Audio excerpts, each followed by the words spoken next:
अब हम भागवत पर चर्चा करेंगे, क्योंकि भागवत में अभी तक हमने जो पढ़ा है नंबर वाइज एक एक श्लोक पढ़ा हमने। वहाँ पर भक्ति देवी नारद से पूछती है, नारद जी महाराज से पूछती है कि कथम परीक्षिता राज्ञा स्थापितो यह शुचि कलि, इस अपवित्र कलि को राजा परीक्षित ने अपने राज्य में क्यों स्थापित किया और आने दिया अपने राज्य में, और करुणापरायण भगवान हरि ने अधर्म होते हुए कैसे देखा और क्यों देखा। तो वहीं पर नारद जी आगे बोलते हैं, कुकर्माचरणा सारा सर्वतो निर्गतो धुना पदार्था संस्थिता भूमो बीजहीनास्तु सायका। नारद जी भक्ति देवी के पास बोले है, हे भक्ति देवी, अधुना इस समय कुकर्मा, कुकर्मों के आचरणा सारा, कुकर्मों के आचरण के कारण सर्वथा सभी वस्तुओं का जो सार तत्व है, सार तत्व है निर्गता, वो चला गया है। क्योंकि हमारे जो आचरण है वो कुकर्मों के कारण, कुकर्मों हम ऐसे मांस मदिरा इत्यादि का सेवन करते हुए दुष्ट प्रवृत्ति के लोग हो चुके हैं, जिस कारण जो सार तत्व है वह चला गया है। कुकर्मा आचरणा सारा, कुकर्मों के कारण जो सार तत्व है वह सभी सार चला गया है।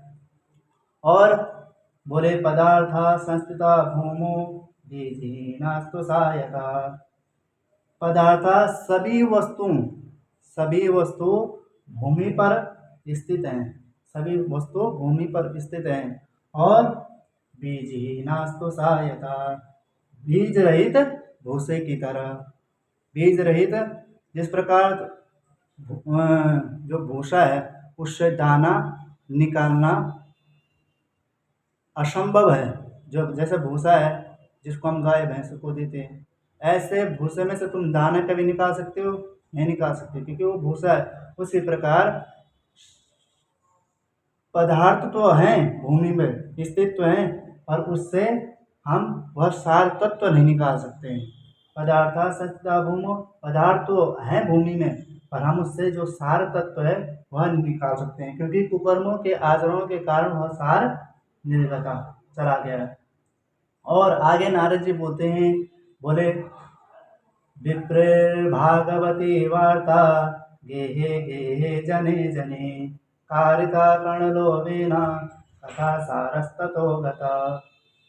बोले विप्रेर, विप्रेर मतलब ब्राह्मण। अब ब्राह्मण भी आप दो प्रकार के हो गए, एक तो हो गया जो संध्या करने वाला होता है, जो कर्मनिष्ठ ब्राह्मण होता है, एक होता है जो केवल वाचार वाणी से बोलता है, बस करता कुछ नहीं, दूसरों को उपदेश, पर उपदेश कुशल बहुतेरे, दूसरों को उपदेश कर सकते हैं।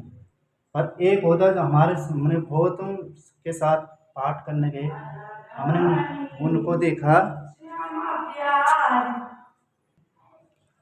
उनको देखा वो कर्मनिष्ठ हैं, जो हमारे साथ गए कभी गए या हम उनके साथ गए, वो कर्मनिष्ठ हैं। कैसे? संध्या, बंधन, ध्यान, योग, हर प्रकार से वो कर्मनिष्ठ हैं। वो तब तक पानी ग्रहण नहीं करते जब तक संध्या नहीं करेंगे, जब तक वो स्नान नहीं करेंगे तब तक वो पानी जल ग्रहण नहीं करेंगे। क्यों? बोले कर्मनिष्ठ। और एक वो होते हैं जो केवल बोलते हैं, दूसरों को उपदेश करते हैं, और वो अपने जीवन में नहीं उतारते हैं।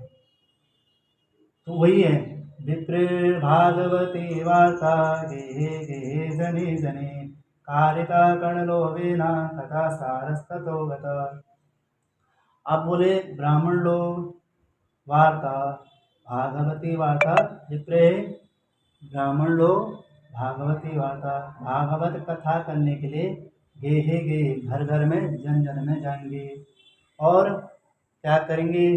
बोले कारिता कर्णलोभेना कथा सारस्ततो गता, उस भागवत का प्रचार नहीं करेंगे। आजकल आप देख रहे होंगे भागवत में इतनी बड़ी स्तुतियाँ हैं, जैसे वेद स्तुति है, गोपी गीत है, वेणु गीत है, रुद्र गीत है, भीष्म स्तुति है, और और भी जितने भी स्तुतियाँ हैं, ब्रह्म स्तुति है, उनको छोड़कर केवल संगीत का सहारा लेकर दो चार गाना, जो आजकल गाना ही बोल सकते हो क्योंकि तर्ज उसका अलग हो गया, उनको गाकर अपनी कथा को चला रहे हैं और वही लोगों को पसंद भी आ रहा है। पर जो गोपी गीत है, वेणु गीत है और वेद स्तुति है, उनको ना बोलकर केवल मनोरंजन का साधन बन चुका है और कारिता कणलोभेन, पैसों के लालच में, जिस कारण कथा सारस्ततो गता, कथा का जो सार तत्व है, जो भगवान ने कही है, जो भगवान ने किया है, ऐसे भगवान के जो दर्शन होते हैं भागवत में, वो भागवत का जो सार है, कथा सारस्ततो गता, वह सार तत्व चला गया है।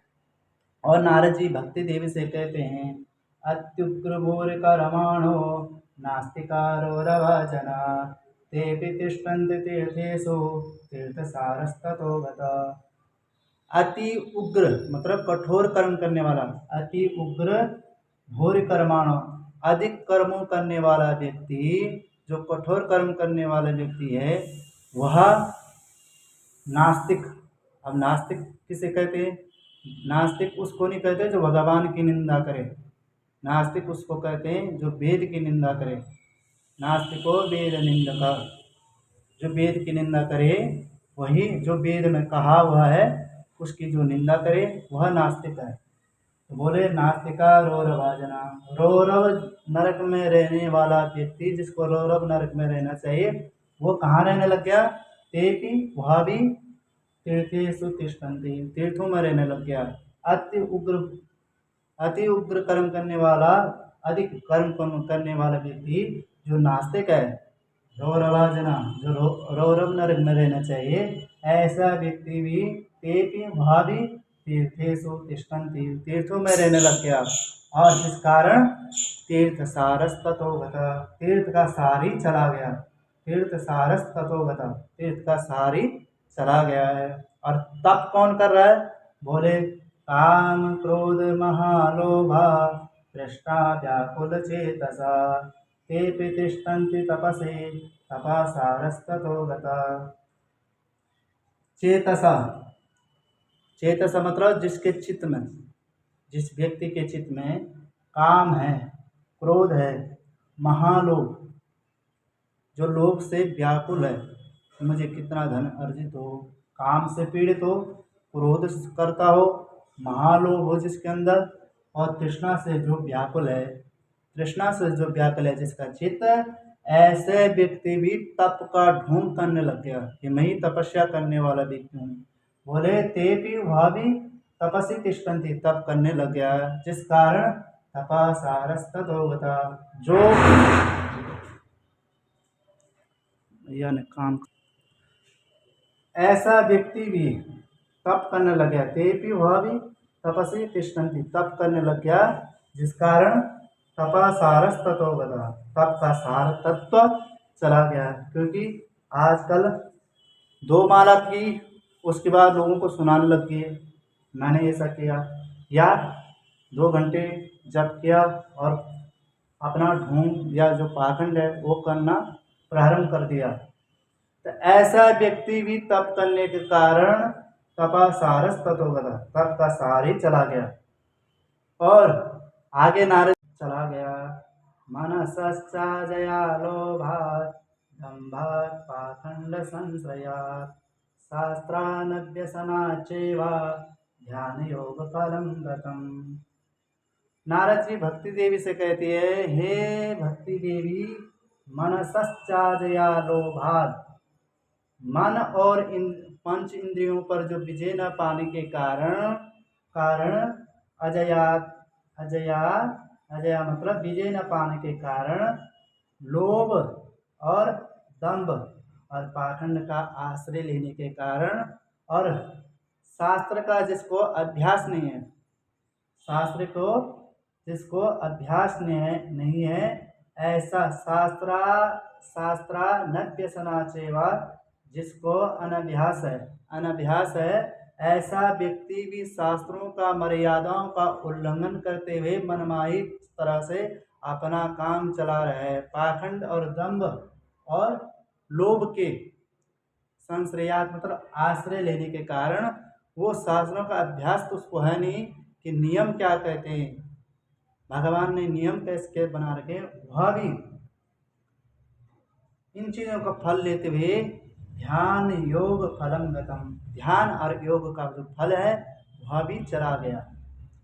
आगे नारद जी भक्ति देवी से कहते हैं पंडितास्तु कलत्रेण रमन्ते महिषायवा पुत्रस्योत्पादने दक्षा अदक्षा मुक्ति साधने।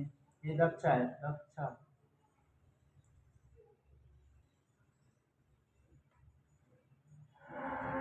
दक्षा बोले पंडितास्तु। अब पंडित किसे कहते हैं? बोले सत असत विवेचनीय यह सब पंडित, जो सत्य और असत की पहचान रखता हो, जो उसकी विवेचना करे कि यह सत्य है यह असत्य है, इसमें धर्म है इसमें अधर्म है, ये भगवान ने कहा है ये असुरों ने किया है, और जो भगवान ने किया है वही हम लोग करेंगे और बताएंगे। तो वही बोल रहे हैं कि पंडितास्तु, जो सत असत विवेचनीय यह सब पंडिता, जो सत असत। तो बोले पंडितास पंडित लोग कलत्रेणा स्त्रियों। अब इसको हर हर किसी के लिए नहीं बोल सकते हैं, हर किसी को नहीं बोलते हैं, क्योंकि ऐसे ऐसे विद्वान हुए, ऐसे ऐसे कर्मनिष्ठ पंडित हुए, ऐसे ऐसे धर्मनिष्ठ कर्मनिष्ठ वागनिष्ठ और विद्वान हुए कि हर किसी को बोलने का अधिकार नहीं। तो वही ना वही मैं बोला पंडितास्तु कलत्रेण, कलत्रेण स्त्रियों में महिषा एवं रमनते, रमण करेंगे महिषा एवं, महिषा मतलब भैंसे की तरह, जिस प्रकार भैंसा रमण करता है उसी प्रकार। बोले कैसे? बोले पुत्रस्य उत्पादने दक्षा, दक्ष होता नायक, चतुर, चतुर होता है, जो पुत्र उत्पन्न करने में तो चतुर है। ऐसे और अदक्षा मुक्ति साधने, जो अपनी मुक्ति के साधन नहीं ढूंढ पाएगा, ऐसे कलयुग में होंगे। अदक्षा मुक्ति साधने, पुत्र उत्पन्न करने में तो दक्ष होंगे चतुर होंगे, और अदक्षा मुक्ति साधने। हमारे गुरु जी इसकी व्याख्या सुंदर करते थे, जो हमने गुरुकुल में पढ़ा है, उनकी कृपा से हम पढ़ रहे, अभी पढ़ भी रहे, पढ़ा वीडियो के माध्यम से पढ़ा रहे। ऐसे भगवान नारद जी भक्ति देवी को समझा रहे और उनके कष्टों को दूर करने का प्रयास कर रहे हैं। अभी प्रथम अध्याय चल रहा है, और प्रथम अध्याय में जो नारद जी ने भक्ति देवी को उपदेश दिया वही हम आपको बता रहे हैं।